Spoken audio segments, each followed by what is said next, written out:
Hello everyone, ఈ వీడియోలో 32 size నడుము లూజ్తో ఉన్న ప్రిన్సెస్ కట్ బ్లౌజ్ని ఎలా కట్ చేయాలో చూసేయండి.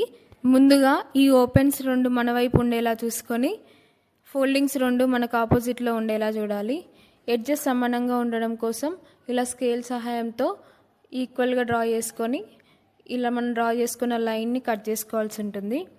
ఆ తర్వాత శారీస్కి వచ్చే బాక్సెస్తో నేను నా మెజర్మెంట్స్తో ఇలా బ్లౌజ్ కటింగ్ అనేది చేసుకున్నాను. సో దీన్ని ఇలా ఈ లైనింగ్ క్లాత్ మీద ప్లేస్ చేసి చుట్టూ కూడా మనము ఇలా మార్క్ చేసుకోవాల్సి ఉంటుందన్నమాట. సో ఇలా మొత్తం చుట్టూ మార్క్ చేసుకొని 10 మినిట్స్లో మన బ్లౌజ్ అయితే కటింగ్ చేసుకోవచ్చు. సేమ్ ఇలా నేను చూపిస్తున్న విధంగా చుట్టూ కూడా మనం మార్క్ చేసుకోవాల్సి ఉంటుంది. ఇక్కడ నేను ఖర్చు పెంచుదామని అనుకుంటున్నాను. సో అలానే 2 ఇంచెస్కి నేను ఇక్కడ మార్క్ చేసుకున్నాను.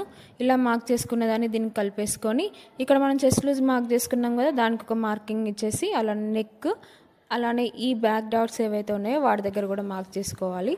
సో ఇలా మార్క్ చేసుకున్న దాన్ని ఈ స్కేల్ హెల్ప్ తోటి మనం ఇలా లైన్స్ని డ్రా చేసేసుకొని అలానే ఇక్కడ బ్యాక్ డాట్స్ మార్కింగ్ ఉంది కదా, సేమ్ ఆ 3 లైన్స్ కూడా ఇలా బ్యాక్ డాట్స్ అవన్నీ డ్రా చేసుకొని ఇక్కడ చెస్ట్ లూజ్ మార్క్ చేసుకున్నాం కదా, దాన్ని కూడా లైన్స్ డ్రా చేసుకోవాలి.